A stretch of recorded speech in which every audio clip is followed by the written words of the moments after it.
Hello बच्चों, let's see this question. This question says a copper calorimeter of mass 100 gram contains 200 gram of a mixture of ice and water.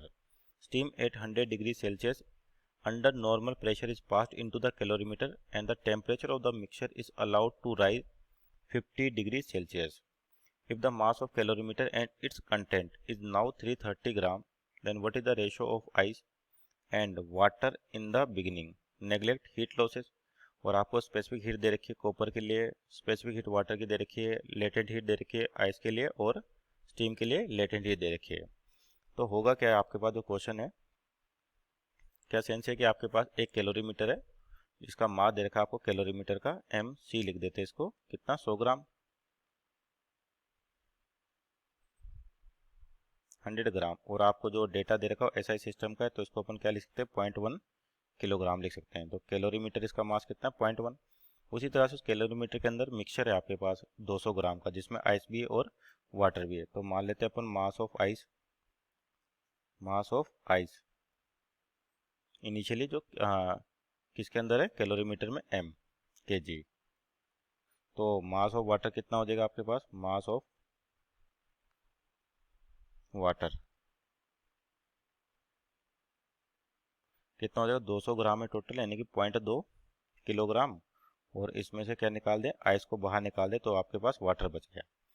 तो अब यहाँ पर क्या हो रहा है कि जैसे ही स्टीम पास की जा रही है, तो स्टीम पास करी, स्टीम के पास टेम्परेचर है, तो ये जो टेम्परेचर डिफरेंस के कारण स्टीम से हीट ट्रांसफर होगी किसके अंदर, जो आपका कैलोरीमीटर है प्लस मिक्सचर है।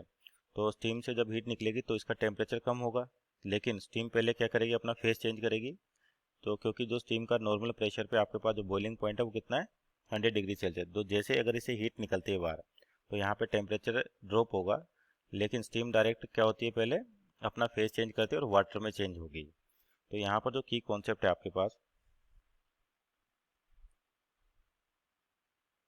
की कॉन्सेप्ट, ये बेसिकली फेस चेंज प्रोसेस है, उसके लिए हीट कैलकुलेशन फेस चेंज, एक तो ये काम आएगा आपके पास कि फेस चेंज होता है उस समय हीट की कैलकुलेशन कैसे की जाती है, और दूसरा आपके पास हीट की कैलकुलेशन नॉर्मल कंडीशन में है से अगर आपके पास स्पेसिफिक हीट दे रखी है तो टेम्परेचर बढ़ता है, तो सिंपल कह सकते हैं हीट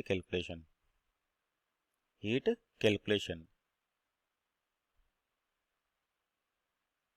ये दो कॉन्सेप्ट आपके पास इस न्यूमेरिकल में काम आएंगे, पहला तो फेस चेंज का आएगा और दूसरा क्या आएगा अपना हीट कैलकुलेशन का। तो की कॉन्सेप्ट हो गया आपके पास phase change and heat calculation, और जो फेस चेंज होता है वो कांस्टेंट टेम्परेचर कांस्टेंट प्रेशर पे होता है। तो यहाँ देखिए सिस्टम का जो टेम्परेचर है वो 50 डिग्री सेल्सियस इंक्रीज हुआ, इसका मतलब कुल जो हीट सप्लाई होगी यानी कि क्यू सप्लाइड, कि कितनी हीट सप्लाई हुई होगी, मास ऑफ सबसे पहले कंटेनर की बात करें तो कंटेनर का भी टेम्परेचर बढ़ेगा और कितना है फाइनली 50 डिग्री सेल्सियस तक बढ़ जाता है, यानी कि डेल्टा टी की वैल्यू कितनी आ रही है 50 डिग्री सेल्सियस।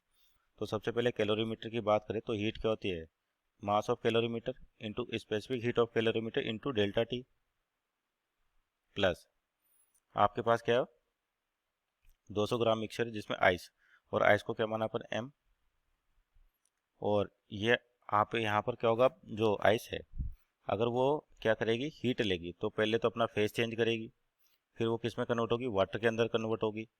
तो पहले तो फेस चेंज के लिए हीट लिखें तो ये लिखी जाती है mass of ice into latent heat of fusion of ice.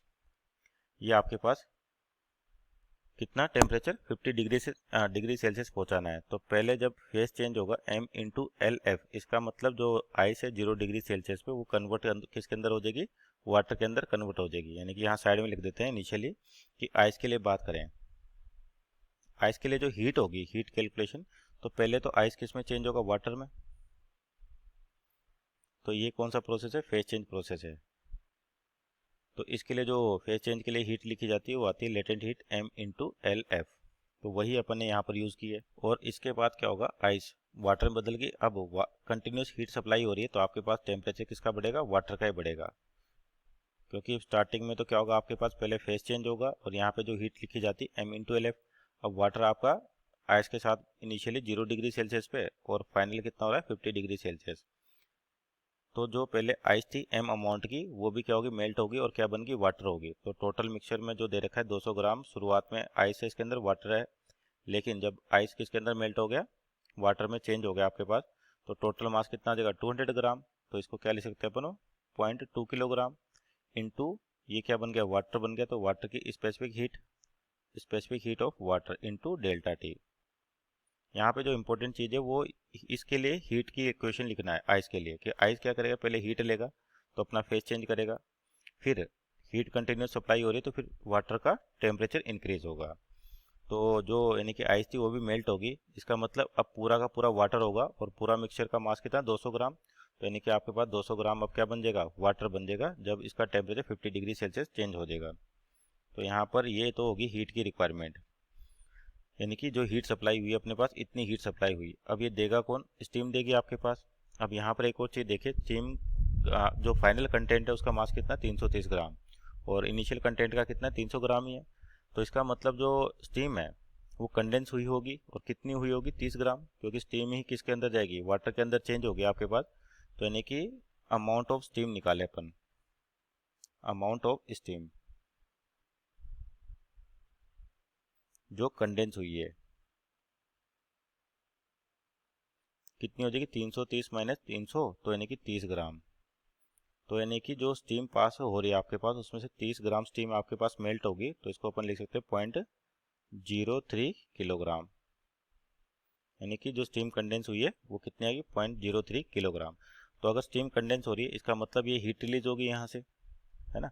तो हीट रिलीज होगी आपके पास, कितनी हीट रिलीज करेगी ये फेस चेंज के लिए, सेम कंडीशन इसके लिए भी होगी। तो अगर स्टीम के लिए हीट कैलकुलेशन करें अपन, तो पहले तो क्या होगी, स्टीम अपना फेस चेंज करेगी, स्टीम क्या करेगी अपना फेस चेंज, तो स्टीम पहले बदलेगी वाटर के अंदर,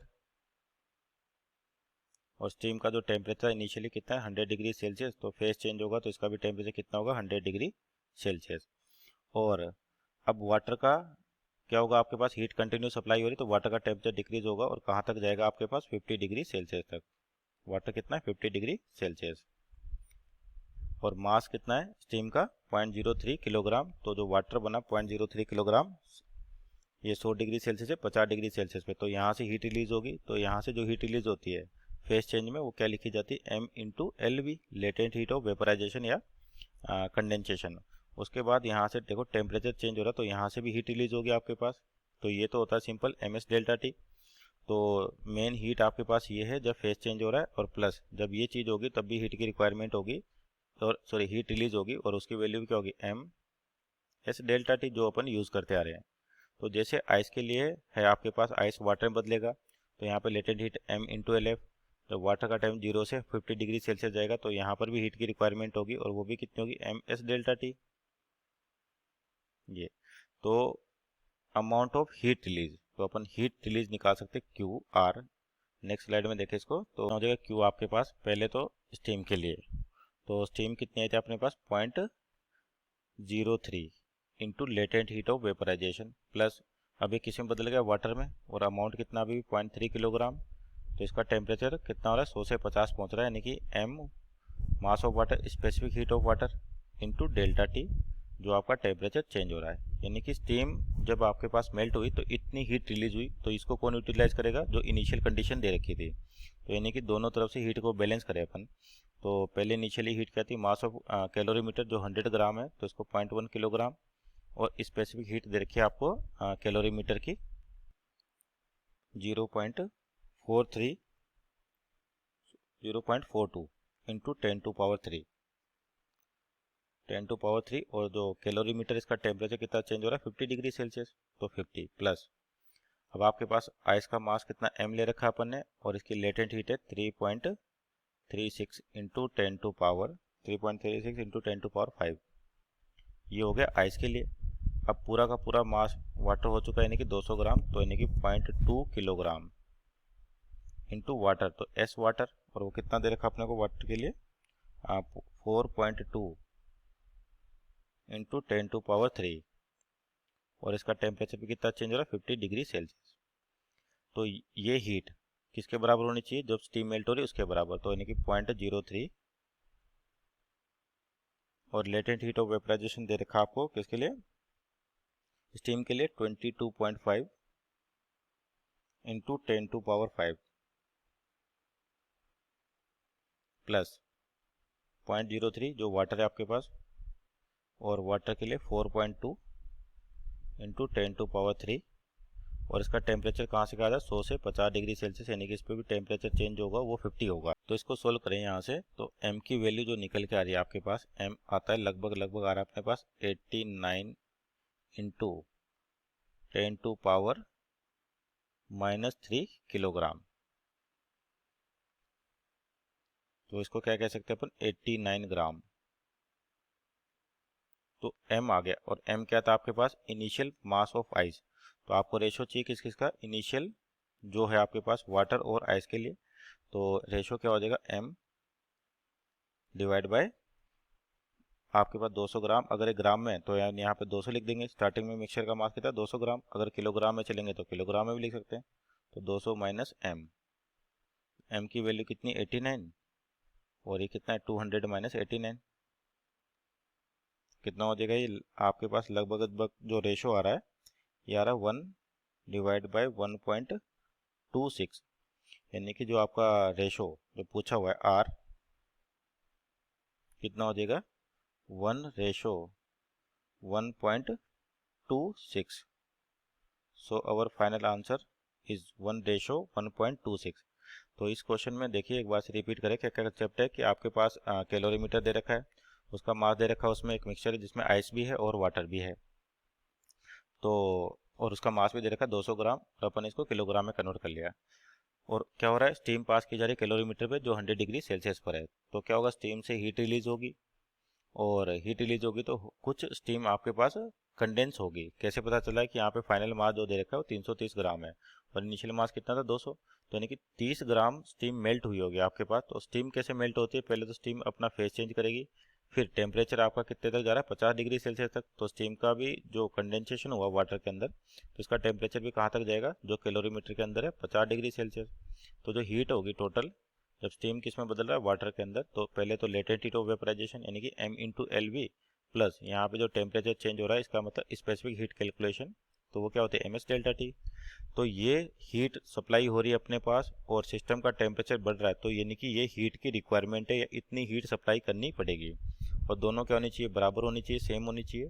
तो जो डेटा दे रखा है उसके अकॉर्डिंग सोल्व किया, तो अपने पास जो फाइनल आंसर है 1:1.26। Hope you understood well, best of luck.